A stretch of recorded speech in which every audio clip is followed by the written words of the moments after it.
माता पार्वती को अमर कथा सुनाने के लिए श्री शंकर जी ने अमरनाथ की गुफा को ही क्यों चुना?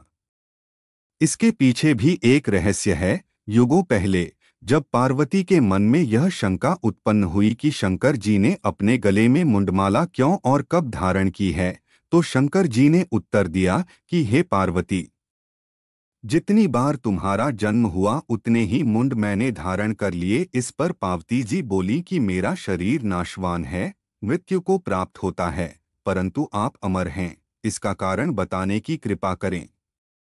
भगवान शिव ने रहस्यमयी मुस्कान भरकर कहा, यह तो अमर कथा के कारण है। ऐसा सुनकर पार्वती के मन में भी अमरत्व प्राप्त कर लेने की इच्छा जागृत हो उठी और वह अमर कथा सुनाने का आग्रह करने लगी।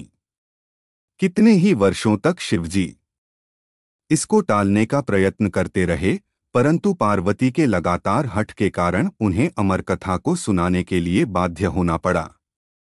परंतु समस्या यह थी कि कोई अन्य जीव उस कथा को ना सुने। आथ किसी एकांत व निर्जन स्थान की खोज करते हुए श्री शंकर जी पार्वती सहित इन पर्वत मालाओं में पहुंच गए। प्राचीन कथा में उल्लेख है कि इस अमर कथा को सुनाने से पहले भगवान शंकर यह सुनिश्चित कर लेना चाहते थे कि कथा निर्विघ्न पूरी की जा सके, कोई बाधा न हो तथा पार्वती के अतिरिक्त अन्य कोई प्राणी उसे न सुन सके। उचित एवं निर्जन स्थान की तलाश करते हुए वे सर्वप्रथम पहलगाम पहुंचे, जहां उन्होंने अपने नंदी बैल का परित्याग किया। वास्तव में इस स्थान का प्राचीन नाम बैलगाम था, जो कालांतर में बिगड़कर तथा क्षेत्रीय भाषा के उच्चारण प्रभाव से पहलगाम बन गया। तत्पश्चात चंदनबाड़ी में भगवान शिव ने अपनी जटा केशों से चंद्रमा को मुक्त किया। शेषनाग नामक झील पर पहुंचकर उन्होंने अपने गले से सर्पों की मालाओं को भी उतार दिया। संभवतः इसी कथा के आधारभूत शेषनाग पर्वत पर नागों की आकृतियां विद्यमान हैं। हाथी के सिर सूंड वाले प्रियपुत्र श्री गणेश जी को भी उन्होंने महागुनस पर्वत पर छोड़ देने का निश्चय किया। इस स्थान का प्राचीन एवं शुद्ध उच्चारण महा गणेश था, जो धीरे धीरे संभवतः काश्मीरी भाषा के प्रभाव से महागुनस हो गया। फिर पंचतरनी नामक स्थान पर पहुंचकर शिव ने पंचतत्वों पृथ्वी, जल, वायु, अग्नि और आकाश का परित्याग कर दिया।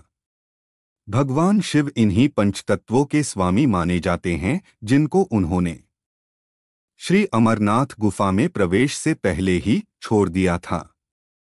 इसके पश्चात ऐसी मान्यता है कि शिव पार्वती ने इस पर्वत श्रृंखला में तांडव नृत्य किया था। तांडव नृत्य वास्तव में सृष्टि के त्याग का प्रतीक माना गया। सब कुछ छोड़ छाड़ कर अंत में भगवान शिव ने श्री अमरनाथ की इस गुफा में पार्वती सहित प्रवेश किया और मृगछाला बिछाकर पार्वती को अमरत्व का रहस्य सुनाने के लिए ध्यानमग्न होकर बैठ गए। लेकिन इससे पहले उन्होंने कालाग्नि नामक रुद्र को प्रकट किया और आज्ञा दी, चारों ओर ऐसी प्रचंड अग्नि प्रकट करो जिसमें समस्त जीवधारी जलकर भस्म हो सकें। कालाग्नि ने ऐसा ही किया। अब संतुष्ट होकर शिव ने अमर कथा कहनी शुरू की, परंतु उनकी मृगछाला के नीचे तोते का एक अंडा फिर भी बच गया था, जिसने अंडे से बाहर आकर अमर कथा को किस प्रकार सुन लिया।